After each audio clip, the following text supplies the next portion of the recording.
അസ്സലാമു അലൈക്കും വറഹ്മത്തുള്ളാഹി വബറകാതുഹു.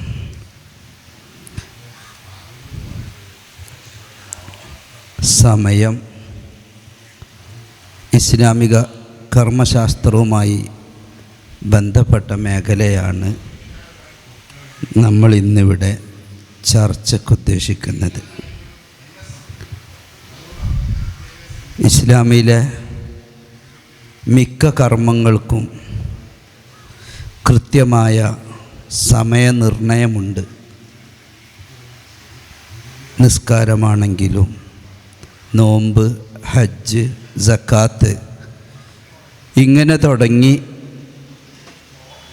നമ്മൾ അന്വേഷിച്ചാൽ ഒട്ടുമിക്ക കാര്യങ്ങളും സമയബന്ധിതമാണ്. സമയമാകുക എന്നത് അതിൻ്റെ ഒരു കാരണമായും ഷർത്തായുമൊക്കെ പല അമലുകളിലും നിർദ്ദേശിക്കപ്പെട്ടിട്ടുമുണ്ട്. ഇൻഷാ അല്ലാഹ് നമുക്കതുമായി ബന്ധപ്പെട്ട നമ്മുടെ സംശയങ്ങൾ ബഹുമാനപ്പെട്ട സയ്യിദ് ത്വാഹ തങ്ങളുമായി സംസാരിച്ച് നമുക്ക് നിവാരണം വരുത്താം. അല്ലാഹു തആല തങ്ങളുസ്താദിന് ആഫിയത്തോടുകൂടി ദീർഘായുസ്സ് നൽകുമാറാകട്ടെ.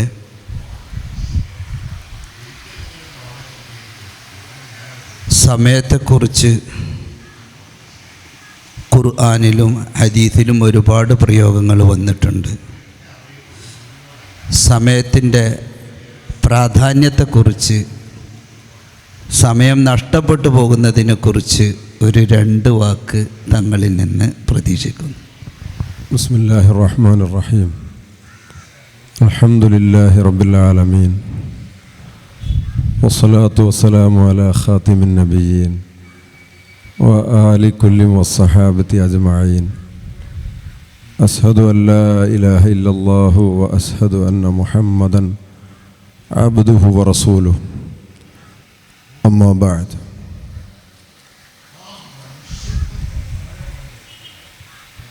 വിശുദ്ധ ഇസ്ലാം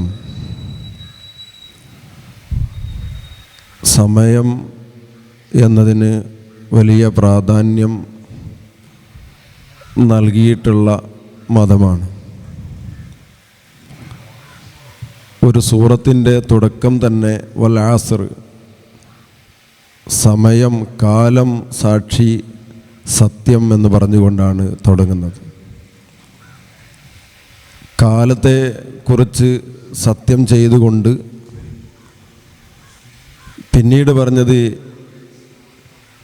ഇന്നൽ ഇൻസാന ലഫീ ഖുസ്ർ എന്നാണ്. മനുഷ്യൻ്റെ നഷ്ടത്തെക്കുറിച്ചാണ് പറഞ്ഞത്.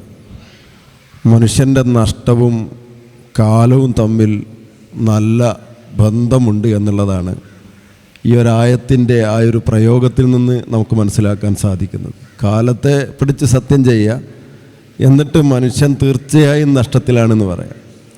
അപ്പം നഷ്ടവും കാലവും തമ്മിൽ ബന്ധമുണ്ട്. സമയത്തെ ഉപയോഗപ്പെടുത്തേണ്ടതുപോലെ ഉപയോഗപ്പെടുത്താതിരിക്കുക എന്നുള്ളതാണ്. ഏതൊരു സമയത്തിനും അതിൻ്റേതായ, അത് ഇന്ന കാര്യത്തിന് ഉപയോഗിക്കേണ്ടതാണ് എന്നൊരു നിബന്ധനയോ അല്ലെങ്കിൽ ഇന്ന ഒരു ഇതുണ്ടാകും. ആ സമയത്ത് അതിനെ ഉപയോഗപ്പെടുത്താതിരിക്കുമ്പോൾ അത് നഷ്ടം ആണ് എന്നുള്ളതാണ് ഇതിൽ നിന്നും മനസ്സിലാക്കാൻ പറ്റുന്ന ഒരു കാര്യം. നബി സല്ലല്ലാഹു അലൈഹി വസല്ലം തങ്ങൾ തന്നെ പറഞ്ഞിട്ടുണ്ട്, നിഅമത്താനി മഗ്ബൂനും ഫീഹിമാ കസീറും മിനന്നാസ് അസ്സഹത്തു വൽ ഫറാഗ്. ഈ ഫറാഗ് എന്ന് പറഞ്ഞാൽ സമയമാണ്. അപ്പോൾ 2 മനുഷ്യൻ നഷ്ടമായി പോകുന്ന, അശ്രദ്ധമായി പോകുന്ന വളരെ പ്രധാനപ്പെട്ട 2 കാര്യങ്ങൾ, ഒന്ന് ആരോഗ്യവും അവനൻ്റെ ഒഴിവ് സമയങ്ങളുമാണ്. അപ്പോൾ ഇസ്ലാം സമയത്തെ വല്ലാതെ പരിഗണിക്കുകയും സമയത്തിൽ മനുഷ്യൻ നന്നായി നല്ല അതിനെക്കുറിച്ച് ബോധവും ഉണ്ടാകണമെന്ന് ഇസ്ലാം പറയുന്നുണ്ട് എന്ന് നമുക്കിന്ന് മനസ്സിലാക്കാൻ സാധിക്കും. പിന്നെ കർമ്മശാസ്ത്രത്തിൻ്റെ മേഖലയിലേക്ക് കടക്കുമ്പോൾ പല അമലുകളിലും സമയം ആകണം, എന്നാൽ മാത്രമേ ആ അമൽ സ്വഹീഹാവുകയുള്ളൂ. അതുപോലെ അതിനെ അവസാനിക്കാൻ ഒരു സമയവും നിശ്ചയിച്ചിട്ടുണ്ട് മിക്ക അമലുകൾക്കും. ആ സമയം കഴിഞ്ഞാൽ അത് ഫൗത്തായി എന്നാണ് ഫിഖ്ഹിൻ്റെ കിതാബുകൾ പറയുന്നത്. അതിനെക്കുറിച്ച് ഒരു വിശദീകരണം. വിശുദ്ധ ഖുർആൻ തന്നെ സൂറത്ത് യൂനുസിൻ്റെ 5-ാമത്തെ ആയത്തിൽ നമുക്ക് കാണാം, ഹുവല്ലദീ ജഅല ശംസ ളിയാഅൻ വൽ ഖമറ നൂറൻ വഖദ്ദറഹു മനാസിൽ ലിതഅലമു അദദ സിനീന വൽ ഹിസാബ്.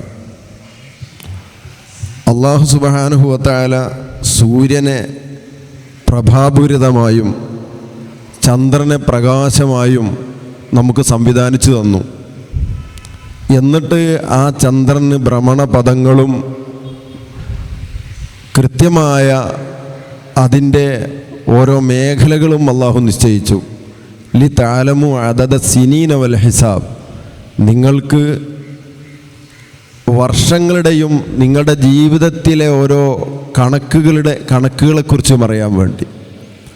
ഇപ്പം മനുഷ്യൻ്റെ ഹിസാബുകൾ, അവൻ്റെ കണക്കുകൾ, ഓരോ കാര്യങ്ങളും ചെയ്യാനും പറയാനുമുള്ള, അവൻ്റെ ബാധ്യതകൾ തീർക്കാനുമുള്ള കാര്യങ്ങളെക്കുറിച്ച് മനസ്സിലാക്കാൻ വേണ്ടി അല്ലാഹു തആല ഇങ്ങനെ ഒരു സംവിധാനം ചെയ്തു തന്നു എന്നുള്ളതാണ്.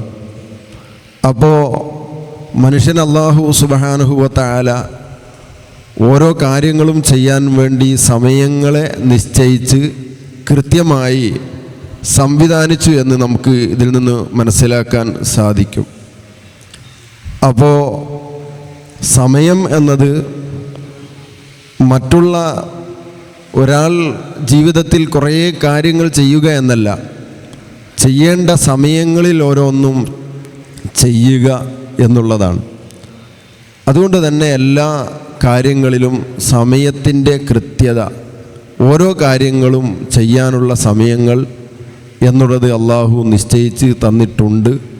നിങ്ങൾ ചോദിച്ച ഭാഗത്തേക്ക് ഞാൻ എത്തിയോന്നറിയില്ല. അങ്ങനെ അല്ലെങ്കിൽ നിങ്ങളൊന്നുകൂടെ നിങ്ങൾക്ക് ചോദിക്കാം. ഓരോ നിസ്കാരത്തിനും നിശ്ചിത വഖ്തുണ്ടല്ലോ. അപ്പോൾ ആ വഖ്തിൽ തന്നെ ജവാസിൻ്റെ വഖ്ത്, ഇഖ്തിയാറിൻ്റെ വഖ്ത്, കറാഹത്തിൻ്റെ വഖ്ത്, തഹരീമിൻ്റെ വഖ്ത്, ഇങ്ങനെയൊക്കെ പല സമയങ്ങളെക്കുറിച്ചും ഫിഖ്ഹിൻ്റെ കിതാബുകൾ അതൊന്ന് വിശദീകരിച്ചാൽ നന്നായിരുന്നു. അത് പറയുന്നതിന് മുമ്പ് ഇപ്പോൾ അല്ലാഹു സുബ്ഹാനഹു വതആല മനുഷ്യന് ഓരോ കാര്യങ്ങളും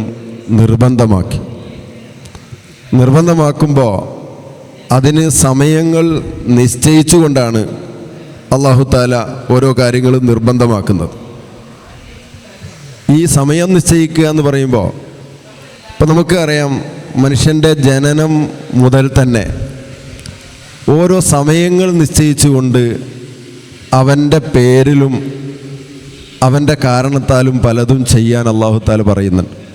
ഇപ്പം ജനിച്ച് കഴിഞ്ഞാൽ അവൻ്റെ മുടിയെടുക്കുന്നതിന് സമയത്തെ നിശ്ചയിച്ചിട്ടുണ്ട്, പേര് വെക്കുന്നതിന് സമയം നിശ്ചയിച്ചിട്ടുണ്ട്,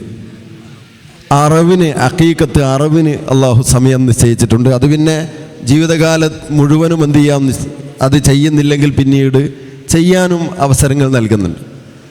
അതേപോലെ തന്നെ 7 വയസ്സ് അവൻ പിന്നെ വളർന്നാൽ 7 വയസ്സായാൽ അവനോട് ജീവിതത്തിലെ ബാധ്യതകളൊക്കെ അവനോട് പറഞ്ഞുകൊണ്ടിരിക്കണം.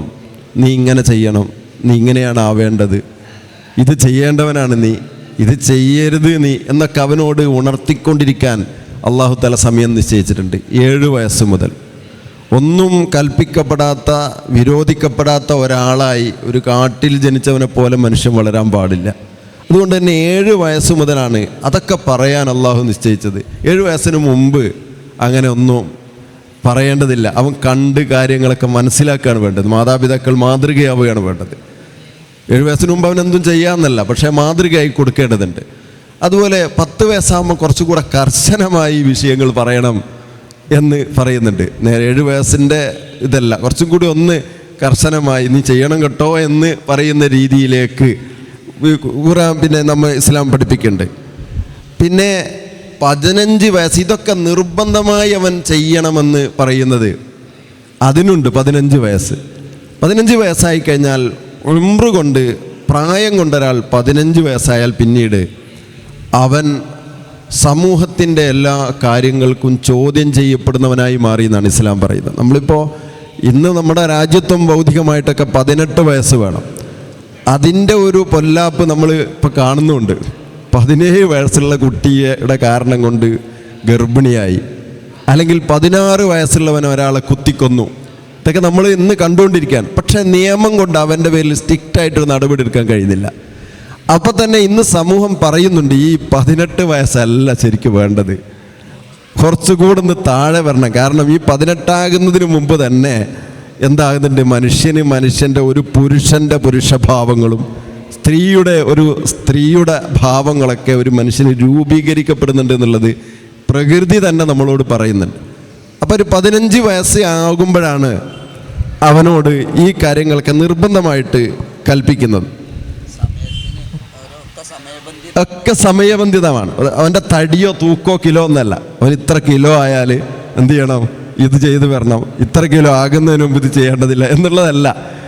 അതുപോലെ അവന് താടി മുളക്കുമ്പോൾ അല്ലെ മീശ വരുമ്പോൾ ഇതൊന്നും എന്താവുന്നില്ല, കാണുന്നില്ല. അതൊക്കെ സമയമാണ്. അവൻ്റെ ഇന്ന സമയമാകും 15 വയസ്സ് ആകുമ്പോൾ. അതന്നെ ഈ ചന്ദ്രവർഷപ്രകാരമുള്ള 15 വയസ്സാണ്. നമ്മുടെ ഈ സൂര്യവർഷപ്രകാരമാകുമ്പോൾ 15 വയസ്സ് ആകുന്നില്ല, ശരിക്ക് ഒരു 14 അങ്ങനെ ആകുന്നുള്ളൂ. അപ്പം സമയബന്ധിതമായിട്ട് ഇതിനെയൊക്കെ നിശ്ചയിക്കുന്നുണ്ട്. അതുകൊണ്ടാണ് ഖുർആൻ പറഞ്ഞ തഅലമു അദദ സിനീന വൽ ഹിസാബ് എന്ന് പറഞ്ഞ് നിങ്ങൾക്കിതൊക്കെ മനസ്സിലാക്കാനും അറിയാനുള്ള മാനദണ്ഡങ്ങളും നമ്മൾ നിശ്ചയിച്ചു തന്നു. അത് കഴിഞ്ഞാൽ പിന്നീട് അവൻ്റെ മുമ്പിൽ വരുന്ന ത്വഹാറത്ത്, ശുദ്ധിയാവുക. ഈ ശുദ്ധിയാകുന്നതിന് സമയബന്ധിതമായിട്ടുള്ള ശുദ്ധിയുണ്ട്. ഇപ്പോൾ നിത്യാശുദ്ധിയുള്ളവനാണെങ്കിൽ അവനെപ്പോൾ ശുദ്ധിയാകണം, അത് ഇസ്ലാം പറയുന്നുണ്ട്. അവൻ്റെ ശുദ്ധീകരണത്തിന് സമയം വെച്ചിട്ടുണ്ട്. അതേപോലെ തന്നെ തയമ്മുമിന് അവൻ ശുദ്ധീകരിക്കുന്ന മറ്റൊരു ഭാഗമാണ് തയമ്മുമ്. ഈ തയമ്മുമ് അതിന് സമയമുണ്ട്. തയമ്മുമ് ഏത് സമയത്ത് ചെയ്യണം എന്നതിനെക്കുറിച്ച് സമയമുണ്ട്. അതേപോലെ അതായത് ഒരു ഫർള് നിസ്കാരമാണെങ്കിൽ ആ ഫർള് നിസ്കാരത്തിൻ്റെ സമയമാകണം എന്നുള്ളതാണ്.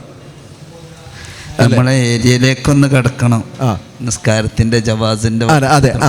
അങ്ങനെ വരുമ്പോൾ പിന്നെ ഞാൻ പറഞ്ഞത് നിസ്കാരത്തിലേക്ക് എത്തുന്നതിന് മുമ്പ് പറയണമെന്ന് പറഞ്ഞുകൊണ്ട് പറയാണ്. കാരണം നമ്മളൊരു നിസ്കാരത്തിൻ്റെ സമയത്തിലേക്ക് എത്തുന്നതിന് മുമ്പ് ഒരുപാട് സമയങ്ങളിലൂടെ കടന്നാണ് ഒരുത്തൻ എന്ത് ചെയ്യുന്നത്, നിസ്കാരത്തിലേക്ക് എത്തുന്നത് എന്നതാണ് ഞാൻ പറയാൻ കാരണം. അപ്പം അങ്ങനെ ഒരുപാട് വിഷയങ്ങൾ നമുക്ക് കാണാം. അപ്പം അതിൽ നിസ്കാരത്തിൻ്റെ തന്നെ നമുക്ക് 5 നേരത്തെ നിസ്കാരം, 5 നേരത്തെ നിസ്കാരമാണല്ലോ നമുക്ക് വെച്ചിട്ടുള്ളത്. അതിനും സമയം അല്ലാഹു തആല നിശ്ചയിച്ചു തന്നു. ഈ 5 നേരത്തെ നിസ്കാരം എന്ന് പറഞ്ഞതിന് തന്നെ ഇസ്ലാമിന് കാഴ്ചപ്പാടുണ്ട്. എന്തിനാണ് തുഹ്ഫ ഇബ്നു ഹജർ തങ്ങളൊക്കെ പറയുന്നത് കാണാം. ഈ 5 നേരത്തെ നിസ്കാരം എന്തിനാണ് വെച്ചിട്ടുള്ളത്? ആ 5 നേരത്തെ നിസ്കാരത്തിൽ ഓരോന്നിലാണ് നിങ്ങൾ പറഞ്ഞ ജവാദിൻ്റെ സമയവും ഇഖ്തിയാറിൻ്റെ സമയവും ഒക്കെ വരുന്നത്. 5 നേരത്തെ നിസ്കാരം വെച്ചത് തന്നെ മനുഷ്യൻ്റെ ജീവിതത്തിൻ്റെ വളർച്ചയുമായി ബന്ധമുണ്ട് എന്ന് ഇബ്നു ഹജർ തങ്ങൾ പറയുന്നുണ്ട്. അവൻ്റെ ശൈശവ ദിശ, യുവത്വം, അവൻ്റെ ഈ പിന്നെ വാർദ്ധക്യം, അതുപോലെ ആ സമയം, ഇതൊക്കെ വെച്ചുകൊണ്ടാണ് ഈ 5 നേരത്തെ നിസ്കാരങ്ങൾ തന്നെ ളുഹ്ർ, അസ്ർ, മഗ്രിബ് ഒക്കെ വെച്ചതെന്ന് പറയാം. ഈ 5 നേരത്തെ നിസ്കാരത്തിൽ തന്നെ 17 റക്അത്ത് നിസ്കാരമുണ്ട്. ഈ 17 റക്അത്ത് നിസ്കാരം എന്തിനു വെച്ചു? അന്ത് 18 ആയില്ല, എന്തുകൊണ്ട് 16 ആയില്ല? ഇതും കർമ്മശാസ്ത്രം ചർച്ച ചെയ്യുന്നുണ്ട്. ഇബ്നു ഹജർ തങ്ങൾ പറഞ്ഞ കാണാം, പിന്നെ റഹ്മഹുല്ലാ, ഈ 17 വെച്ചതെന്ന് പറഞ്ഞാൽ ഒരാളുടെ ജീവിതത്തിൽ അവൻ സജീവമായി ഒരു ദിവസം ഉണ്ടാകേണ്ടതും ഉണ്ടാകുന്നതും 17 മണിക്കൂറാണെന്നാണ്. അതായത് 17 മണിക്കൂർ, അത് കഴിഞ്ഞ് പിന്നീട് പിന്നെ 7 മണിക്കൂർ. ഈ 7 മണിക്കൂർ അവൻ നിദ്രയിലോ വിശ്രമത്തിലോ ആണ്. അതിന് പറയുന്നത് ഈ ഉദയം മുതൽ അസ്തമയം വരെയുള്ള 12 മണിക്കൂർ അവൻ സജീവതയാണ്. അത് കഴിഞ്ഞ് പിന്നീട് അപ്പോൾ 12 മണിക്കൂറായി. പിന്നീട് അത് കഴിഞ്ഞ് അസ്തമയത്തിന് ശേഷം 2 മണിക്കൂർ, പിന്നെ ഈ ഉദയത്തിൻ്റെ മുമ്പ് 2 മണിക്കൂർ. അപ്പോൾ അത് നമ്മളെ സുബഹിൻ്റെ അല്പം മുമ്പായിട്ട്. അപ്പോൾ ഈ 2 4 ഈ 12 കൂടി 17 മണിക്കൂറായി. ഈ 17 മനുഷ്യൻ്റെ സജീവമായി നിൽക്കുന്ന 12ഉം അതായത് മഗ്‌രിബിന് ശേഷം 3 മണിക്കൂർ. അത് കറക്റ്റാണ്. നമ്മളിപ്പോൾ ഒരു 6:45 മഗ്‌രിബാണെങ്കിൽ 7:45, 8:45, 9:45, ഒരു 9:45, 9:30 ആകുമ്പോഴേക്ക് മനുഷ്യൻ ഉറങ്ങണമെന്നുള്ള അതാണല്ലോ മഗ്‌രിബ് ഇശാന് ശേഷം സംസാരിക്കരുത് എന്നൊക്കെ ഇസ്ലാം പറയുന്നത്. അനാവശ്യ സംസാരങ്ങളൊന്നും പാടില്ല, വിശ്രമത്തിലേക്ക് പോകണം, വേറെ പണിയൊന്നുമില്ല, വിശ്രമിക്കാൻ പോകണം. അപ്പോൾ 17 മണിക്കൂർ അവിടെയും ഈ സമയങ്ങൾക്ക് അവൻ്റെ സജീവമായ സമയങ്ങളിലേക്ക്, എന്നിട്ട് ഈ 1 മണിക്കൂറിൽ അവൻ സജീവമായി നിൽക്കുന്ന 1 മണിക്കൂറിൽ വന്ന ന്യൂനതകളുടെ കഫാറത്താണ് 1 റക്അത്ത് എന്ന്. അപ്പം അതായത് 17 മണിക്കൂർ എന്ന് 17 റക്അത്ത്, 17 റക്അത്തുകൾ ഓരോ സായത്തിനുമുള്ള കഫാറത്താണ് എന്ത്? ഓരോ റക്അത്ത് ഫർള് നിസ്കാരങ്ങൾ. ഫർള് നിസ്കാരത്തിലെ 17 റക്അത്തുകൾ ഓരോ റക്അത്തും ഓരോ സായത്തിൻ്റെ എന്താണ്? കഫാറത്തായിട്ടാണ്. സജീവമായ 17 റക്അത്ത് സായത്തിൻ്റെ മണിക്കൂറിൻ്റെ പ്രായശ്ചിത്തങ്ങളാണ്. അപ്പം അതിലാണ് നിസ്കരിക്കുന്ന സമയത്ത് നിസ്കാരം തന്നെ വെച്ചാൽ, ഇപ്പോൾ ഈ ളുഹ്ർ നിസ്കാരം, അസ്ർ നിസ്കാരം, മഗ്‌രിബ് നിസ്കാരം, ഇശാ നിസ്കാരം, സുബ്ഹി നിസ്കാരം, ഈ നിസ്കാരങ്ങൾക്കൊക്കെ സമയമുണ്ട്. ആ സമയം മുവസ്സഅയ സമയമാണ്. ഇപ്പം നമ്മളിപ്പോൾ റമളാനിലെ നോമ്പ് പോലെയല്ല. റമളാനിലെ നോമ്പ് അത് മുളയ്യക്കാണ്, ഇടുങ്ങിയതാണ്. ആ ടൈം തന്നെയാണ് ഇത് നോക്കേണ്ടത്. എന്തില്ല, അപ്പുറത്തേക്കോ ഇപ്പുറത്തേക്കോ ആക്കാനുള്ള സംവിധാനമില്ല. അതേ സ്ഥാനത്ത് ഈ നിസ്കാരം എന്നത് ളുഹ്റിൻ്റെ ടൈം ആയാൽ പിന്നീട് അസറിൻ്റെ ടൈം ആകുന്നത് വരെ ഇവനിത് നിസ്കരിക്കാനുള്ള എന്തുണ്ട്? സൗകര്യമുണ്ട്. എവിടെയെങ്കിലും നിസ്കരിച്ചാൽ മതിയെങ്കിലും അവിടെ ഏറ്റവും അഫ്ളലായ ഒരു സമയമുണ്ട് ഇത് നിസ്കരിക്കാനുള്ള, വക്തുൽ ഫളീലത്ത്. ആ വക്തുൽ ഫളീലത്ത് എന്ന് പറഞ്ഞാൽ ശരിക്ക് എല്ലാ നിസ്കാരത്തിനും വക്തുൽ ഫളീലത്ത് എന്ന് പറഞ്ഞാൽ സമയമായിട്ട് അതിനു വേണ്ടിയുള്ള ശുദ്ധീകരണത്തിൻ്റെ സമയവും അതിനു വേണ്ടിയുള്ള വസ്ത്രധാരണത്തിൻ്റെ സമയവും അതിനു മുമ്പുള്ള സുന്നത്ത് നിസ്കാരങ്ങളും ഈ നിസ്കാരവും നിർവഹിക്കാൻ എന്ന് പറഞ്ഞാൽ ബാങ്ക് കൊടുത്തു കഴിഞ്ഞാൽ പിന്നീട് അവൻ എന്തിൽ വേണ്ടി ശുഗലാകണം? നിസ്കാരത്തിന് വേണ്ടി. ഇതാണ് വക്തുൽ ഫളീല. അതിൽ പിന്നീടാണ് വക്തുൽ ജവാസ് എന്ന് പറഞ്ഞിട്ട്, അതായത് ഹറാമുകളിൽ കറാഹത്തുകളിൽ നിന്നില്ലാതെ നിർവഹിക്കാൻ പറ്റുന്ന ഒരു സമയം നിസ്കാരങ്ങൾക്കുണ്ട്. അത് ഇപ്പോൾ അസർ നിസ്കാരമാണെങ്കിൽ അസർ നിസ്കാരമാകുന്നത് ഒരു വസ്തുവിൻ്റെ നിഴൽ അതിനോളമാകുന്ന ഇത് മുതലാണല്ലോ അസർ നിസ്കാരത്തിൻ്റെ ടൈം ആകുന്നത്. പക്ഷേ ഏത് കാലത്തും സിമ്പിളായിട്ട് കൂട്ടിയെടുക്കാൻ പറ്റുന്നതാണ്. അതേ സ്ഥാനത്ത് ഒരു വസ്തുവിൻ്റെ നിഴൽ ഡബിൾ ആയിക്കഴിഞ്ഞാൽ അതിൻ്റെ അപ്പുറത്തേക്ക് അസർ നിസ്കാരത്തെ പിന്തിക്കരുത് എന്നാണ്. അത് കറാഹത്താണ്, അത് വക്തുൽ കറാഹത്താണ്. വക്തുൽ ഹുർമത്ത് എന്ന് പറഞ്ഞാൽ നിസ്കാരം നിർവഹിക്കാൻ ഇനി ടൈമില്ല പൂർണ്ണമായിട്ട്.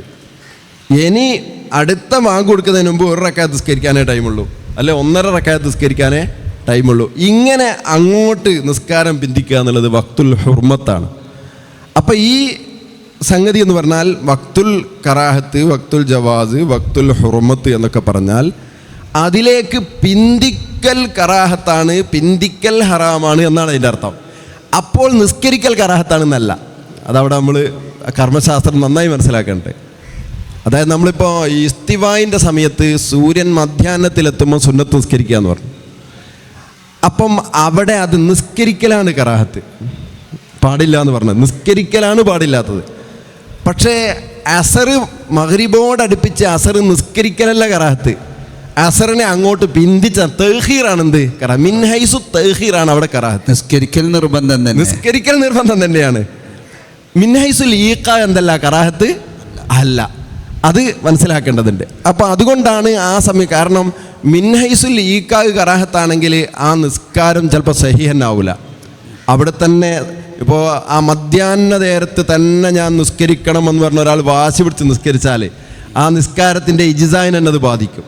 കാരണം അള്ളാഹിനോട് വാശി പിടിച്ചിട്ടുള്ള ഒരു നിസ്കാരമാണ്.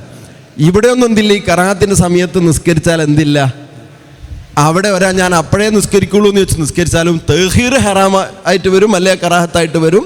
പക്ഷെ എന്ത് വരുന്നില്ല, നിസ്കരിക്കുന്നതിനോടത് ബാധിക്കുന്നില്ല. ഇതാണ് ആ പറഞ്ഞ ഈ സമയം എന്ന് പറഞ്ഞത് ഫളീലത്ത് എന്ന് പറഞ്ഞു. പിന്നെ നോമ്പിനെ സംബന്ധിച്ച് അത്താഴത്തിനെ കുറിച്ച് ഖുർആനിൽ പറഞ്ഞപ്പോൾ പിന്നെ ഹൈത്തുൻ അബിയൽ ഹൈത്തുൻ അസുവദ് അങ്ങനെ ഒരു പ്രയോഗം കാണുന്നു. അതെ അതെ, നൂലാണോ അതോ വേറെ വല്ലതും ആണോ? പ്രമാണത്തോടു കൂടി ഒരു മറുപടി കിട്ടിയാൽ. അതെ അതെ, അത് വിശുദ്ധ ഖുർആൻ അതിനെക്കുറിച്ച് പറയുമ്പോൾ പിന്നെ നമുക്ക് ഖുർആനിൽ അത് പറഞ്ഞത് കാണാം. ഹത്താ യതബയ്യന ലക്കുമുൽ ഖൈത്തുൽ അബിയദു മിനൽ ഖൈത്തിൽ അസ്വദി മിനൽ ഫജ്രി എന്ന് പറഞ്ഞ കാണാം. ഈ ആയത്തിറങ്ങിയപ്പോൾ ഒരു നബി സല്ലല്ലാഹു അലൈഹി തങ്ങളുടെ ഒരു ശിഷ്യൻ, ഒരു സഹാബി, ഹദീസിലുണ്ടല്ലോ, പിന്നെ ഈ തലയിണയുടെ അടുത്ത് 2 നൂല് കൊണ്ടുവച്ചു, ഒരു വെളുത്ത നൂലും ഒരു കറുത്ത നൂലും വെച്ചിട്ട് പിന്നെ കാരണം ഇത് വെളിവാകുന്നത് വരെ ഭക്ഷണം കഴിക്കാം, ഇത് ഈ ഭാഷാർത്ഥം, നേരെ ഭാഷാർത്ഥം എടുത്തുകൊണ്ട് ഇത് വെളിവാകുന്നത് വരെ പിന്നെ റമദാനിൽ റഫസ്, അതായത് സ്ത്രീകളുമായിട്ടുള്ള പിന്നെ ലൈംഗികമായിട്ടുള്ള ബന്ധങ്ങളൊക്കെ പറ്റുമല്ലോ. അപ്പം അങ്ങനെ ഞാനിത് ചെയ്തു എന്ന് പറഞ്ഞപ്പോൾ നബി സല്ലല്ലാഹു അലൈഹി വസല്ലം ചിരിച്ചു എന്നാണ്. ഈ സഹാബിയോട് ചിരിച്ചു കൊണ്ട് പറഞ്ഞു, ഇതല്ല ഇതിൻ്റെ അർത്ഥം. അൽ ഖൈത്തുൽ അബിയദ് എന്ന് പറഞ്ഞതും അൽ ഖൈത്തുൽ അസ്വദ് എന്ന് പറഞ്ഞതും ഖുർആനിൻ്റെ ഒരു സൗന്ദര്യമാണ്. ഒരു ആരാധനയുടെ വിഷയം പറയുമ്പോഴും ഒരു സൗന്ദര്യത്തോടുകൂടെ കലാപരമായി അവതരിപ്പിക്കുക, ഗൗരവമായിട്ടല്ല. ശരിക്കും ആ സമയത്ത് കറക്റ്റ് ടൈമൊക്കെ പറയാലോ, ഈ ഫജറിൻ്റെ വെളിവാകുമ്പോൾ എന്ന് പറഞ്ഞാൽ മതിയല്ലോ.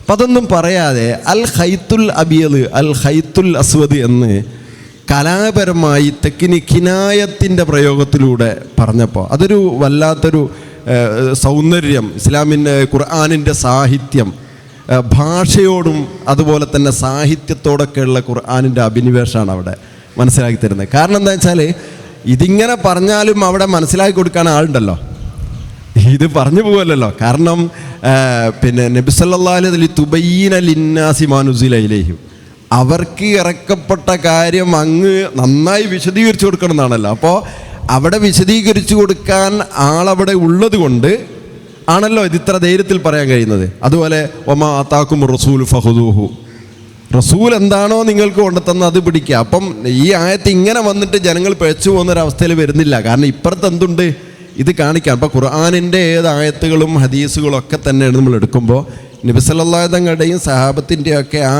ചര്യയും പാരമ്പര്യത്തെയും തന്നെ പിന്തുടരണം. കേവലം ഭാഷയിൽ എന്ത് ചെയ്യാൻ പാടില്ല, ചേരാൻ പാടില്ല എന്നാണ് ഇതിൽ നിന്ന് നമുക്ക് മനസ്സിലാവുന്ന കാര്യം. അപ്പോൾ ഖൈത്തുൽ അബിയദ് എന്ന് പറഞ്ഞുകൊണ്ട് തഫ്സീറുകൾ നമുക്ക് കാണാം. അൽ ഖൈത്തുൽ അബിയദ് എന്ന് പറഞ്ഞത് ഫജ്റു സാദിഖിനെയാണ് സൂചിപ്പിക്കുന്നത്. അൽ ഖൈത്തുൽ അസ്വദ് എന്ന് പറഞ്ഞാൽ ഫജ്റുൽ കാസിബിനെയാണ് എന്താ എന്നത് സൂചിപ്പിക്കുന്നത്. പല തഫ്സീറുകളും പറഞ്ഞിട്ടുണ്ട്.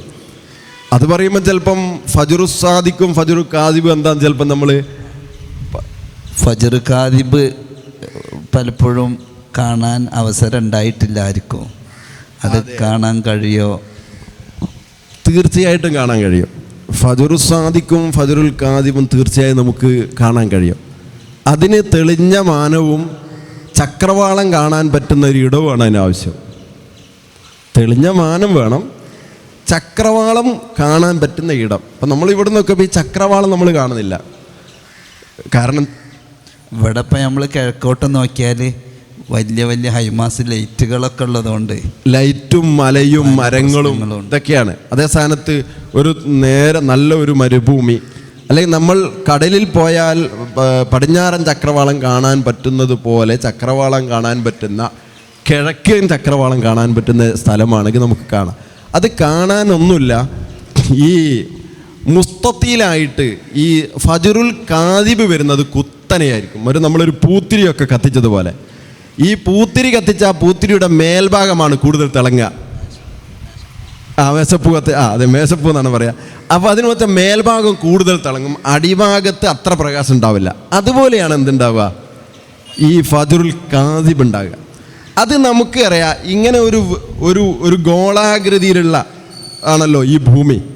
അപ്പോൾ ഇപ്പുറത്തൊന്ന് സൂര്യൻ ഇങ്ങനെ വന്നുകൊണ്ടിരിക്കുമ്പോൾ സ്വാഭാവികമായിട്ട് ലൈറ്റ് അങ്ങോട്ടടിക്കും. അപ്പോൾ നമ്മളൊരു ഭയങ്കരമായ ഇറക്കത്തിൻ്റെ അടിയിൽ നിന്ന് ഒരു കാറ് വരികയാണെങ്കിൽ ഇപ്പുറത്ത് നമ്മൾ നോക്കുമ്പോൾ കാറ് കാണുന്നതിന് മുമ്പ് തന്നെ ഒരു വെളിച്ചം കാണും.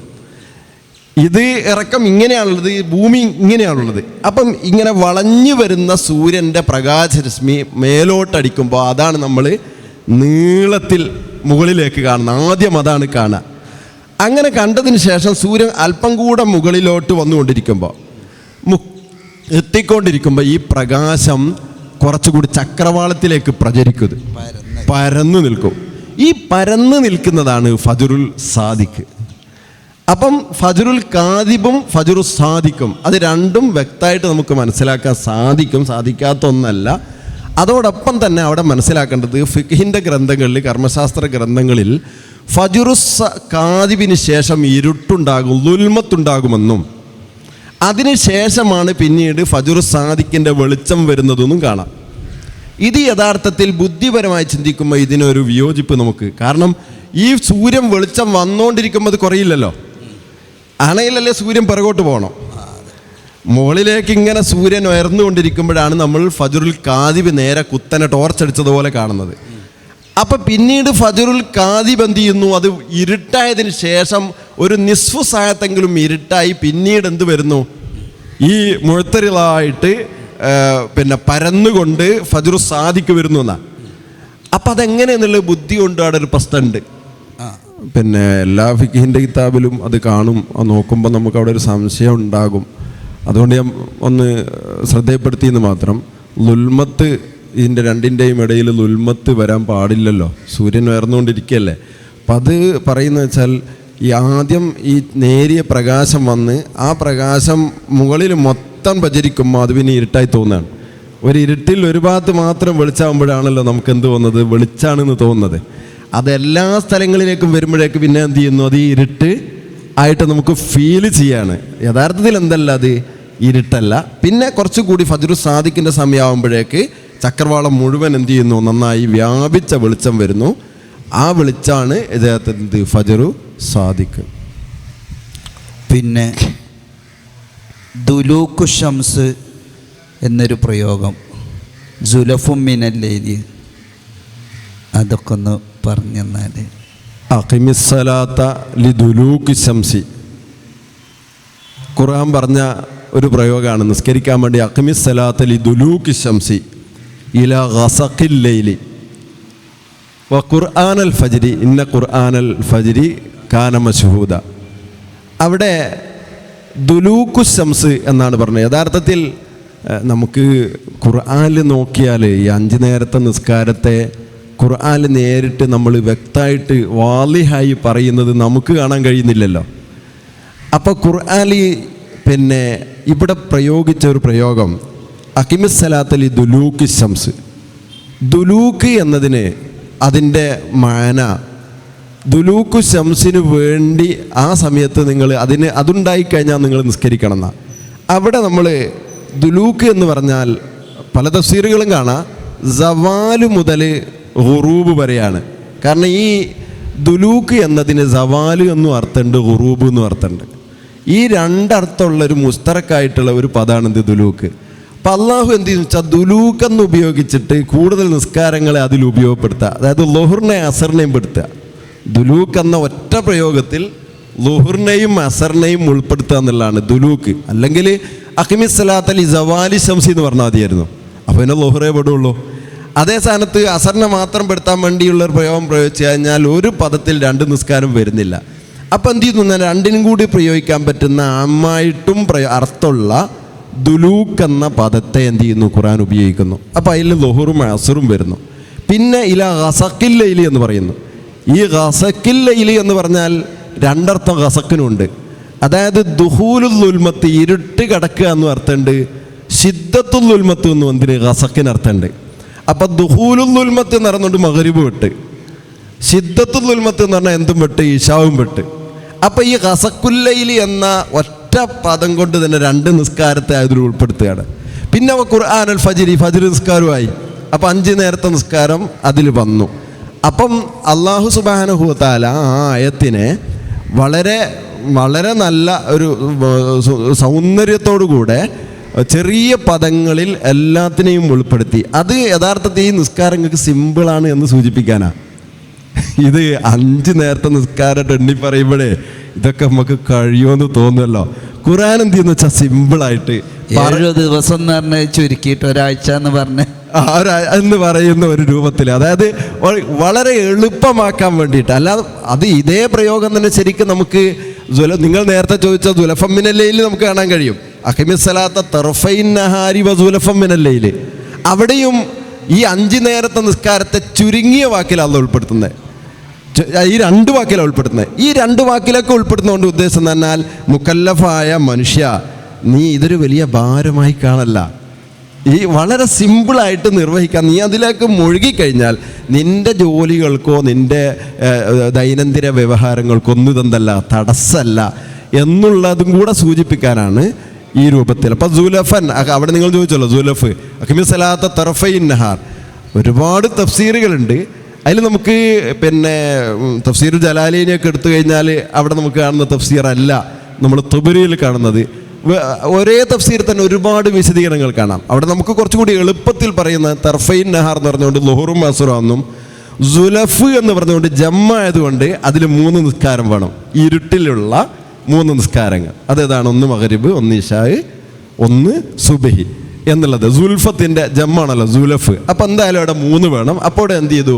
5 നേരത്തെ നിസ്കാരം. തർഫൈ എന്ന് പറഞ്ഞിടത്ത് 2 നേരത്തായി, സുലഫിൽ എന്ത് ചെയ്തു? 3. അപ്പോൾ 5 നേരത്തെ നിസ്കാരമായി. ഇസ്തിവാ എന്നൊരു പ്രയോഗം കൈലൂലത്ത് ഉറങ്ങുന്നതിനെ കുറിച്ചൊക്കെ പറഞ്ഞപ്പോൾ പ്രയോഗിച്ച് കാണുന്നുണ്ട്. ഇസ്തിവാഇൻ്റെ സമയത്താണ് കൈലൂലത്ത് ഉറങ്ങേണ്ടത്. ഇസ്തിവാ എന്ന് പറഞ്ഞാൽ സൂര്യൻ മധ്യരേഖയിലെത്തുമ്പോഴാണല്ലോ. അതൊരു ഒരു മിനിറ്റ് പോലും ഉണ്ടാവില്ല. അങ്ങനെ ഇപ്പോൾ ഒരു ഉറക്കിന് സമയം തയ്യോ? അതെ അതെ.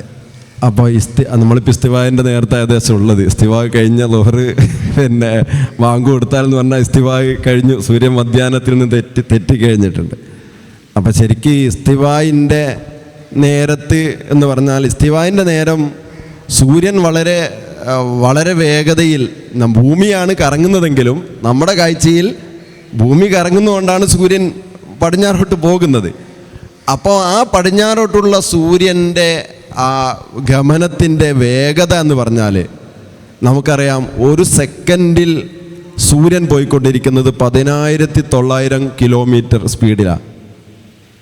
10,900 കിലോമീറ്റർ സ്പീഡിലാണ് 1 സെക്കൻഡിൽ സൂര്യൻ പോയിക്കൊണ്ടിരിക്കുന്നത്. അപ്പോൾ ഇസ്തിവായിൻ്റെ ഒരു സമയം എന്ന് പറഞ്ഞൊരു സമയം നമുക്ക് സങ്കല്പിക്കാൻ പറ്റില്ല.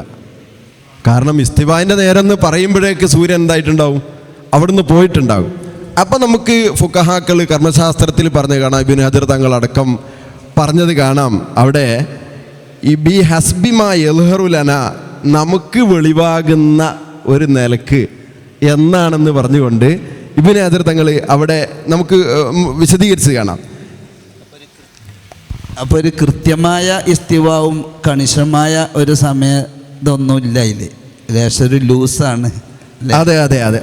അല്പം എന്തുണ്ട്, നമ്മൾ ആ സമയത്ത് നമുക്കൊരു ഏരിയ പറഞ്ഞു തരേണ്ടതുണ്ടല്ലോ, ആ നിലയിലാണ് ആ പറഞ്ഞിട്ടുള്ളത്. അത് നമ്മൾ കറാഹത്ത്, നിസ്കാരത്തിൻ്റെ കറാഹത്ത് ഞാൻ നേരത്തെ പറഞ്ഞ പോലെ ഈ മധ്യാഹ്നത്തിലെത്തിയ സമയത്ത് നിസ്കാരം കറാഹത്താണ് എന്ന് പറഞ്ഞതും അവിടെ എന്താണ്, ഇതേ രീതിയിൽ തന്നെയാണ്.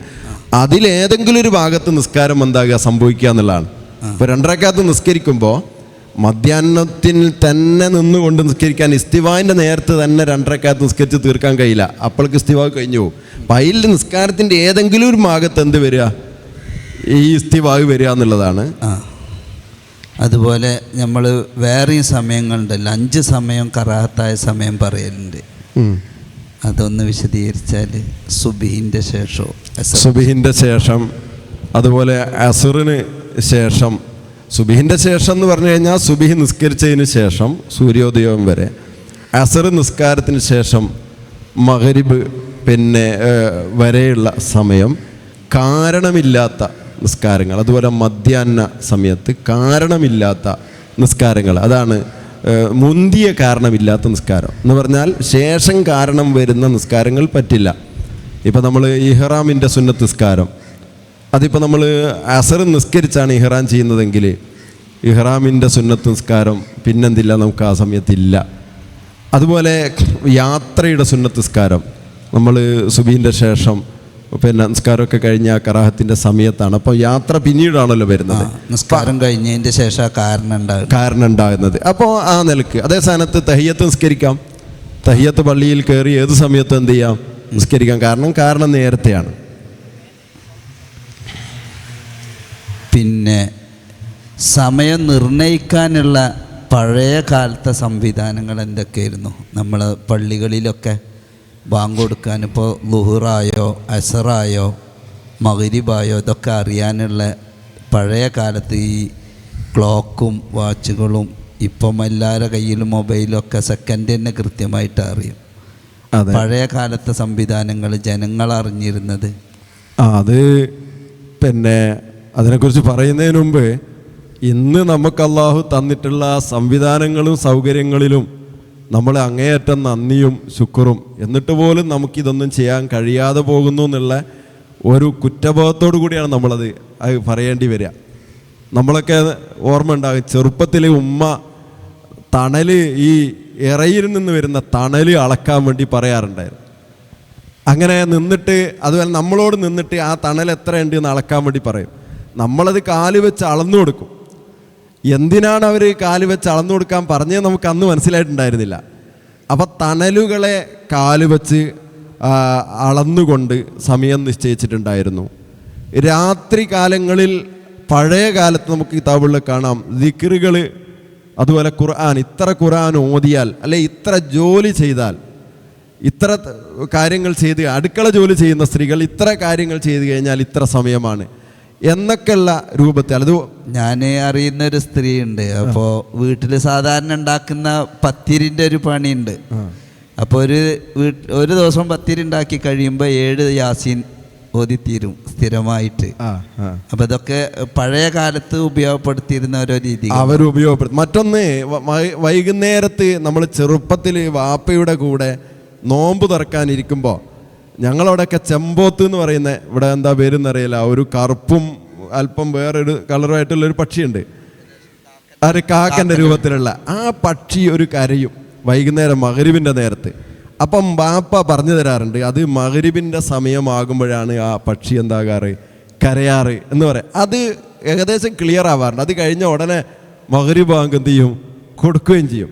അപ്പം മഗ്രിബ് ബാങ്ക് സൂക്ഷ്മതയ്ക്ക് വേണ്ടി നമ്മൾ എപ്പോഴും സമയം കണക്ക് കൂട്ടി കിട്ടിയ സമയത്തിൽ നിന്ന് 1-2 മിനിറ്റ് വൈകിയാണ് എന്ത് ചെയ്യുന്നത്, സൂക്ഷ്മതയ്ക്ക് വേണ്ടി. അത് നിർബന്ധമാണ് ശരിക്കും ആ സൂക്ഷ്മത. കാരണം സമയമായെന്ന് ആയെന്ന് അറിയുകയും കൂടി വേണം, എന്നാലേ നോമ്പ് തുറക്കാൻ പറ്റുള്ളൂ, എന്നാലേ നിസ്കരിക്കാൻ പറ്റുള്ളൂ.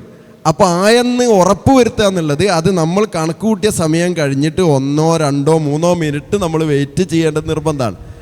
അതിൻ്റെ പേരിലാണ് യഥാർത്ഥത്തിൽ. അപ്പോൾ അങ്ങനെയുള്ള പല കാര്യങ്ങളും അന്നത്തെ കാലത്ത്, പഴയ കാലത്ത് സമയങ്ങൾ അറിയാൻ വേണ്ടി അവർ മാനദണ്ഡമാക്കിയിട്ടുണ്ടായിരുന്നു. മൊബൈലിലും അതുപോലെ നെറ്റിലൊക്കെ കിട്ടുന്ന സമയങ്ങൾ അത്ര കൃത്യമല്ലാന്ന് പലപ്പോഴും ബോധ്യപ്പെട്ടിട്ടുണ്ട്. ഈ അടുത്ത് തന്നെ ഇപ്പോൾ ഒരു സഹോദരൻ കോഴിക്കോട് കറുപ്പുറത്ത് നിന്ന് വഹാബി പള്ളിയിലെ മഗ്രിബ് ബാങ്ക് കൊടുത്തുകൊണ്ടിരിക്കുമ്പോൾ തന്നെ സൂര്യനെ ശരിക്ക് കാണിച്ചുകൊണ്ട് രണ്ടും ലൈവായിട്ട് യൂട്യൂബിൽ വിട്ടത് കാണാൻ കഴിയും. അതെ, അത് പൊതുസമൂഹം ശരിക്ക് ബോധവാന്മാരാകേണ്ട ഒരു സംഗതിയാണ്. ഈ കണക്ക് കൂട്ടി ഇപ്പം സൂര്യൻ്റെ അസ്തമയം എന്ന് പറഞ്ഞാൽ, അസ്തമയം സാങ്കേതികമായിട്ട് തന്നെ പല രീതിയിലും അസ്തമയമുണ്ട്. ഒന്ന്, സൂര്യൻ്റെ കുർസ് ചക്രവാളത്തിൽ തൊടുന്നതോടുകൂടെ അതൊരസ്തമയമാണ്. സൂര്യൻ്റെ ആ റൗണ്ട് ചക്രം അത് മുഴുവൻ അസ്തമിച്ച് കാണാതെ ആവുക എന്നുള്ളത് വേറെ കുറൂബാണ്. അപ്പോൾ യഥാർത്ഥത്തിൽ നമ്മൾ ഏത് ഉറൂബിനെയാണ് ഈ കണക്കിൽ മാനദണ്ഡമാക്കിയത് എന്ന് നമ്മൾ നോക്കേണ്ടതുണ്ട്. 3 രീതിയിലും കൂട്ടുന്നവരുണ്ട് എന്നാ മനസ്സിലാണ്. സൂര്യന്റെ താഴെ ലിംബ്, ആ ചാപം ചക്രവാളത്തിൽ ടച്ച് ചെയ്യലോടുകൂടെ, പിന്നെ സെന്റർ ചക്രവാളത്തിൽ ടച്ച് ചെയ്യുന്നത്. അങ്ങനെ 3 തരത്തിലുണ്ട്. സെന്റർ ആകും, നമുക്ക് മേലെ തല തന്നെ അസ്തമിക്കണം, മുഴുവൻ എന്ത് ചെയ്യണം, പൂർണ്ണമായിട്ടും മുഴുവൻ മസ്തൂറാകണം, മറഞ്ഞു പോയാലേ മഗ്രിബാവുള്ളൂ. അപ്പോൾ ഈ മൊബൈലുകളിലൊക്കെ ഉള്ളത്, ആപ്പുകളിലൊക്കെ സെന്ററാണ് പല ആപ്പുകളിലും. ഈ ഒരു കണക്കൂട്ടാൻ അതൊരു പിന്നെ ഡിവൈസ് ആണല്ലോ, ആ ഡിവൈസിന് കൊടുത്ത സന്ദേശം അനുസരിച്ച് എന്താകുള്ളൂ, ഡിവൈസ് കണക്കൂട്ടി തരുള്ളൂ. അപ്പോൾ അത് തന്നെ നമുക്കറിയാം. നമ്മുടെ ആ മൊബൈലിൻ്റെ പ്രയർ സെറ്റിങ്സ് പോയാൽ, സെറ്റിങ്സിൽ നമ്മൾ സംവിധാനം മാറ്റിക്കൊടുക്കുന്നതിനനുസരിച്ച് സമയം മാറും. ശരിക്ക് സൂര്യൻ ആ താഴെ ചാപം ചക്രവാളത്തിൽ ടച്ച് ചെയ്ത് പിന്നെ ഒരു 2 മിനിറ്റോളം കഴിയണം മേലെ ഭാഗം കൂടി മുഴുവൻ അങ്ങോട്ട് പോകാം. അപ്പോൾ ശരിക്കും സെന്ററാണ് അവരുടെ കണക്കിൽ വന്നതെങ്കിൽ 1 മിനിറ്റും കൂടി എന്തായാലും കഴിയണം സൂര്യൻ അസ്തമിക്കാൻ. പിന്നെ ചിലപ്പോൾ ഒരു 1/2 മിനിറ്റിൽ താഴെയുള്ള സമയമൊക്കെയാണ് വെച്ചാൽ അത് അവർ അഡ്ജസ്റ്റ് ചെയ്ത് അതേതായാലും ഒഴിവാക്കുമല്ലോ. അപ്പോൾ ഒരു 30-28 സെക്കൻഡൊക്കെ വെച്ചാൽ അത് ഒഴിവാക്കും. ഇവിടെ ഇപ്പം നമ്മൾ ഒരു 80 അല്ല 85 നിലയുള്ള ബിൽഡിങ്ങുകൾ, ഈ ബിൽഡിങ്ങുകളിലൊക്കെ തന്നെ അടിഭാഗത്ത് സൂര്യാസ്തമയം നടന്ന് കഴിഞ്ഞിട്ട് 2-3 മിനിറ്റ് കഴിഞ്ഞാണ് എന്ത് ചെയ്തത് ഏറ്റവും മുകളിലുള്ള ആളുകൾക്ക് നോമ്പ് തുറക്കാൻ സമയമാകുന്നത്. നമ്മളെ ബുർജ് ഖലീഫ ഉദ്ഘാടനം ചെയ്തപ്പെട്ട ഉടനെ പത്രങ്ങളിലൊക്കെ വന്നിരുന്നു ബുർജ് ഖലീഫയുടെ ഏറ്റവും അടിയിലുള്ള ആളുകൾക്ക് നോമ്പ് തുറക്കാനുള്ള ടൈമും ഏറ്റവും മുകളിലുള്ള ആളുകൾക്ക് നോമ്പ് തുറക്കാനുള്ള ടൈമും. ഇതേപോലെ ഒരു അനുഭവം ഉംറക്ക് പോയ സമയത്ത് മദീനയിൽ വെച്ചുണ്ടായി. മദീനയിൽ ഞങ്ങൾ താമസിച്ചിരുന്നത് 10ാം നിലയിലാണ്. 10ാം നില പറഞ്ഞാൽ ഏകദേശം ഒരു 30 മീറ്റർ, 3 മീറ്ററാണല്ലോ ഇപ്പോൾ ഒരു നില ഉണ്ടാവുക. ഞങ്ങൾ അവിടുന്ന് മദീനയിലെ പള്ളിയിൽ നിന്ന് ഇങ്ങനെ വാങ്ക് കേട്ടുകൊണ്ടിരിക്കുമ്പോൾ എയർ ഹോൾസിലൂടെ ഞങ്ങളെ റൂമിലേക്ക് വെയിൽ വന്നുകൊണ്ടിരിക്കുന്നുണ്ട്. സൂര്യനെ കാണുന്നുണ്ട്. ഈ കണക്കുകളുടെ കൃത്യത അപ്പോൾ ഏതായാലും നമ്മുടെ പഴയ കാലത്ത് നമ്മളെ ഉലമാവ് പറഞ്ഞ ആ സമയമായതിനു ശേഷം അല്പം കൂടെ വെയിറ്റ് ചെയ്തുകൊണ്ട് നമ്മളെ എന്നുള്ളതാണ് ഏറ്റവും പ്രധാനം. ബാങ്ക് എവിടുന്നോ കേൾക്കുക എന്നുള്ളതല്ല, സമയമായി എന്ന് നമുക്ക് ബോധ്യപ്പെടുക എന്നുള്ളത് ഇതിൽ വളരെ പ്രധാനപ്പെട്ട കാര്യമാണ്. പിന്നെ ബോധ്യപ്പെട്ടതിന് ശേഷം പിന്തിക്കല് ഹിത്തിയാത്തൊന്നുമല്ല, പക്ഷെ ബോധ്യപ്പെടാൻ വേണ്ടി പിന്തിക്കാന്നാണ് സൂക്ഷ്മത. കിതാബിൽ പറഞ്ഞ സമയമായിട്ട് ഈ ഫിത്തറിനെ പിന്തിക്കൽ കറാഹത്താന്ന് പറഞ്ഞത് ബോധ്യപ്പെട്ടതിന് ശേഷം. അതെ, അങ്ങനെ ചില പ്രസംഗങ്ങളിൽ കണ്ട് ഈ സമയമായ പിന്നെ പിന്തിക്കുന്നതിൽ പുണ്യമില്ലാന്ന്. സമയമായി എന്ന് ബോധ്യപ്പെട്ടതിന് ശേഷം ഉണ്ടാകണം, എന്നാലേ ആ ജവാബിന് സ്ഥാനമുള്ളൂ. അതുപോലെ നേരത്തെ പറഞ്ഞ പോലെ നോമ്പ് മുവസ്സായ വക്തല്ലല്ലോ, മുളയ്യക്കായ വക്താണല്ലോ. നോമ്പിൻ്റെ ആ സമയം എപ്പോഴാണോ തുടങ്ങുന്നത്, ആ തുടങ്ങിയത് മുതൽ സമയം എപ്പോഴാണോ അവസാനിക്കുന്നത് അതുവരെ അയാൾ ആ ഇബാദത്തിൽ തന്നെയാണ്, പുറത്ത് കടക്കാൻ കഴിയില്ലല്ലോ. മുവസ്സായപ്പോൾ നേരത്തെ നമ്മൾ ളുഹർ നിസ്കാരമൊക്കെ പറഞ്ഞതുപോലെ ആ നീണ്ട സമയത്തിൻ്റെ 2-3 മണിക്കൂറുണ്ടെങ്കിൽ അതിൻ്റെ ഇടയിൽ ഒരല്പസമയം മാത്രമേ അയാൾ ആ ഇബാദത്തിൽ കഴിച്ചു കൂട്ടുന്നുള്ളൂ, ബാക്കി സമയം ഫുള്ള് ഫ്രീ ആണ്. അങ്ങനെയാണല്ലോ അല്ലേ മുവസ്സവും മുളയ്യക്കും തമ്മിലുള്ള വ്യത്യാസം? അതെ, അതാണ്. നമ്മൾ ഒരു നാട്ടിൽ നിന്ന് മറ്റൊരു നാട്ടിലേക്ക് യാത്ര പോകുമ്പോൾ നോമ്പിനും നിസ്കാരത്തിനൊക്കെ ഒരുപാട് സമയവുമായി ബന്ധപ്പെട്ട ഒരുപാട് പ്രത്യേക നിയമങ്ങളുണ്ടല്ലോ. ഇപ്പം നിസ്കാരത്തിൽ തന്നെ ജമ്മും കസൂറും, ആദ്യം അതൊന്ന് പറഞ്ഞാൽ നമുക്ക് നോമ്പിൻ്റെ കടക്കാം. നിസ്കാരത്തിൻ്റെ ജമ്മും കസറ് എന്നത് നമുക്ക് അറിയാം. പിന്നെ ആ മസ്അല ഇപ്പോൾ നമ്മൾ നിശ്ചിതമായി നിശ്ചയിക്കപ്പെട്ട മസാഫത്തിൽ നമ്മൾ യാത്ര ചെയ്യുന്ന സമയത്ത് നമ്മൾ ളുഹർ, അതുപോലെ തന്നെ ഞാൻ നേരത്തെ പറഞ്ഞു കൊടുത്തേ ഒരു കാര്യം ഞാൻ നേരത്തെ പറഞ്ഞു കൊടുത്ത് മറന്നുപോയി. തഫ്സീറിൽ നമ്മൾ കാണുന്ന മറ്റൊരു കാര്യം, ഈ പിന്നെ നേരത്തെ പറഞ്ഞല്ലോ ഖുർആനിൽ ഈ ദുലൂക്കു ശംസ് എന്ന് പറഞ്ഞല്ലോ, അവിടെ ളുഹറും അസറും അതിൽ പെടുന്നു എന്ന് പറഞ്ഞെടുത്ത് അവിടെ ളുഹറിൻ്റെയും അസറിൻ്റെയും ടൈം ഒന്നാണ്. ആ ജമ്മു പറഞ്ഞപ്പോഴാണ് എനിക്ക് ഓർമ്മയാവുന്നത്. ആ ഖുർആൻ പറഞ്ഞതിൻ്റെ ഒരു ലക്ഷ്യം അതാണ്. കാരണം ളുഹറും അസറിനും ടൈം ഒന്നാകുന്നുണ്ട്. കാരണം ഉദുറിൻ്റെ സമയം, അതായത് ളുഹറിൻ്റെ നേരത്തെ അസർ നിസ്കരിക്കാം, അസറിൻ്റെ നേരത്തെ എന്ത് ചെയ്യാം ളുഹർ നിസ്കരിക്കാം. ആർക്ക്? മുസാഫിറിന് യാത്ര ചെയ്യുന്ന നേരത്ത്. ഇതും കൂടി സൂചിപ്പിച്ചുകൊണ്ടാണ് ദുലൂക്ക് എന്ന ഒറ്റ പദത്തിൽ, ആ ദുലൂക്ക് തന്നെ രണ്ടിനും ഒരു സമയമാണ്. അതുകൊണ്ടാണ് ഹായിലിന് അസറിൻ്റെ സമയത്ത് അവൾ ശുദ്ധിയായി കഴിഞ്ഞാൽ ളുഹറും കൂടെ എന്ത് ചെയ്യണം, അവൾ ഇങ്ങോട്ട് കൂട്ടി നിസ്കരിക്കണം. ഇശായിൻ്റെ സമയത്ത് ശുദ്ധിയായാൽ മഗ്രിബും കൂടി കൂട്ടി നിസ്കരിക്കണം എന്ന് കർമ്മശാസ്ത്രത്തിൽ പറയാം. അതുപോലെ തന്നെ ഖസക്കുല്ലയിൽ മഗ്രിബിനെയും ഇശായിനെയും ഒറ്റ പദത്തിൽ ഖുർആൻ ഉൾപ്പെടുത്തിയപ്പം മഗ്രിബും ഇശാവും ഒരു ടൈമിൽ തന്നെ നിസ്കരിക്കാനുള്ള സാഹചര്യങ്ങൾ ഉള്ളത് കൊണ്ട് രണ്ടിനെയും ഒറ്റ ടൈമായി കൂടെ എന്ത് ചെയ്തു ഉൾപ്പെടുത്തി അതും കൂടെ സൂചിപ്പിച്ചു എന്ന് പറഞ്ഞത് കാണാം. അതുപോലെ നിങ്ങൾ പറഞ്ഞ ഇപ്പം യാത്രകളിൽ, ഇപ്പം യാത്രയിൽ ഒരാൾ, ഇപ്പം നമ്മൾ പിന്നെ ഷർവാനിയിൽ നമുക്ക് കാണാം, ഒരാളൊരു സ്ഥലത്ത് നിന്ന് അസ്തമയം കഴിഞ്ഞതിന് ശേഷം മഗ്രിബ് നിസ്കരിച്ചിട്ട് അയാൾ എന്ത് ചെയ്യുന്നു, മറ്റൊരു നാട്ടിലേക്ക് പോകുന്നു. അവിടെ എത്തിക്കഴിഞ്ഞാൽ എത്തിയപ്പോൾ അവിടെ എന്തായിട്ടില്ല, സൂര്യൻ അസ്തമിച്ചിട്ടില്ല. അവിടെ എത്തിയപ്പോൾ സൂര്യൻ അസ്തമിച്ചിട്ടില്ല. അപ്പോൾ അസ്തമിക്കാത്ത സ്ഥലത്ത് പിന്നെ ആൾ എത്തിയതിന് ശേഷം വീണ്ടും അസ്തമിച്ചു. അപ്പോൾ ഇയാൾ ഒന്നുകൂടെ മഗ്‌രിബ് നിസ്കരിക്കേണ്ടതുണ്ടോ? ഒരു ദിവസം ഒരാൾക്ക് 2 മഗ്‌രിബ് വരുന്നു. അതുപോലെ ഒരു സ്ഥലത്തുനിന്ന് പിന്നെ അയാൾ ഫിത്ർ സക്കാത്തൊക്കെ കൊടുത്തതിന് ശേഷം അയാൾ മറ്റൊരു നാട്ടിലേക്ക് ചെല്ലുന്നു, അവിടെ നോമ്പാണ്. പിന്നെ അവിടെയാണ് പെരുന്നാളിൻ്റെ നാസം കാണുന്നത്. പിന്നെയാണ് വീണ്ടും ഇയാൾ ഫിത്ർ സക്കാത്ത് മടക്കേണ്ടതുണ്ടോ? ഇതൊക്കെ നമ്മൾ ഫുഖഹ അന്നത്തെ കാലത്തെ ചർച്ച ചെയ്തിട്ടുണ്ട്. അപ്പോൾ മഗ്‌രിബിൻ്റെ അടുത്ത് ശർവാനി ഇമാം നമ്മൾ പറഞ്ഞത് കാണാം. ഇമാം റംലിയുടെ ഫത്വ അവിടെ എന്താക്കേണ്ടതില്ല, മടക്കി കൊടുക്കേണ്ടതില്ല, മടക്കി നിസ്കരിക്കേണ്ടതില്ല എന്ന് ഫത്വ കൊടുത്തിട്ടുണ്ട്. അവിടെ തിരിച്ചു പറഞ്ഞ ഇമാമിങ്ങളും ഉണ്ട് കേട്ടോ. അതേപോലെ തന്നെ ഫിത്ർ സക്കാത്തിൻ്റെ അടുത്തും എന്ത് ചെയ്യേണ്ടതില്ല, മടക്കി കൊടുക്കേണ്ടതില്ല എന്ന ഭാഗത്ത് തന്നെയാണ് ഫുഖഹ കൂടുതൽ ശക്തിപ്പെടുത്തിയിട്ടുള്ളത്. പിന്നെ ജംഇനെ കുറിച്ച് ഒരു ചെറിയ വിശദീകരണം. അതിൻ്റെ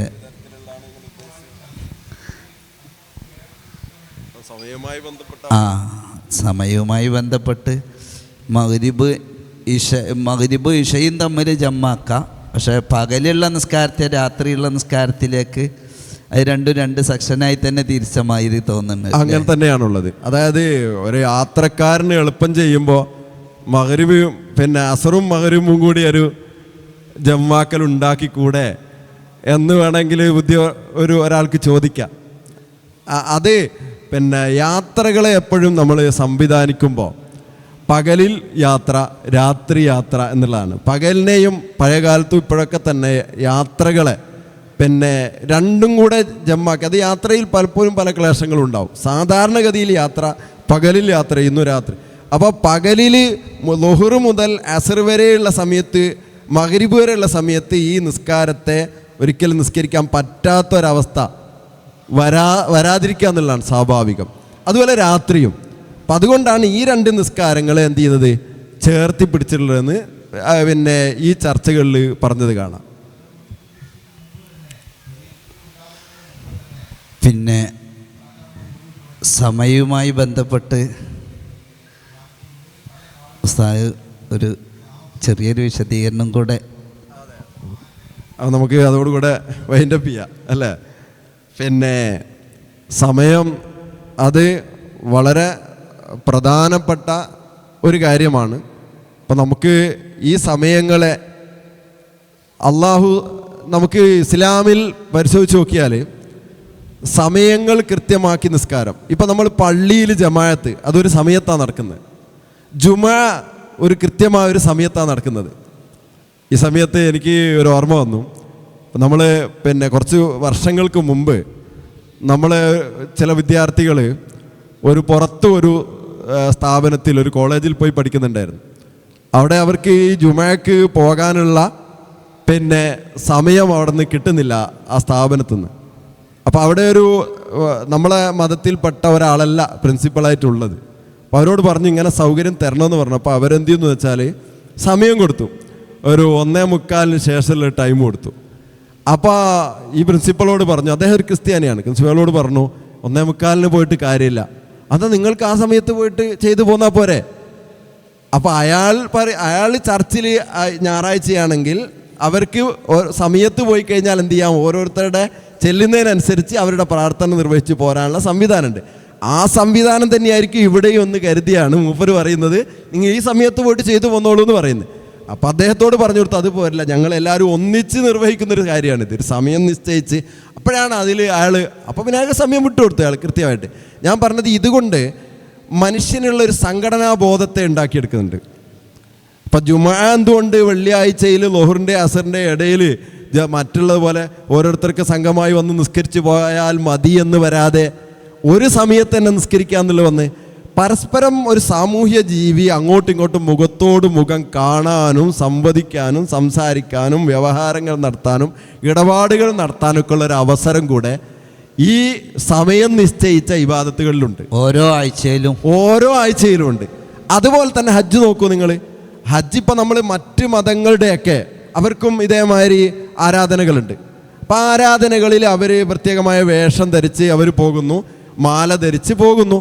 ആ പോകുന്ന സമയത്ത് അവർക്ക് എന്ത് ചെയ്യാന്ന് വെച്ചാൽ അവർ ഈ മാലയിട്ട് നിശ്ചിത ദിവസം കഴിഞ്ഞാൽ പോകാം, തിരിച്ചു വരാം.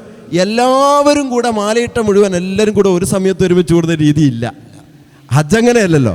ഹജ്ജ് യഥാർത്ഥത്തിൽ എല്ലാവരും വ്യത്യസ്ത ഘട്ടങ്ങളിൽ മക്കയിലേക്ക് പോയാലും അറഫയിൽ ഒറ്റ ദിവസം ചെയ്യുന്നു, ഒരു കൃത്യമായ ഒരു സമയത്ത് ഒരുമിച്ച് അവിടെ ഒരു ഏകദേശം 6 മണിക്കൂർ എല്ലാവരും ഒരുമിച്ച് കൂടി ഒരു സംഘടിച്ചുകൊണ്ട് മനുഷ്യൻ ഒന്നാണ്, എനിക്ക് നിന്നെ വേണം നിനക്ക് എന്നെ വേണമെന്നുള്ള ഒരു ആരാധനയിൽ പോലും ആ സംഘടിത ബോധത്തെ ഉണ്ടാക്കിയെടുക്കാൻ എന്ത് ചെയ്യുന്നുണ്ട്, ഇസ്ലാം ശ്രമിക്കുന്നുണ്ട്.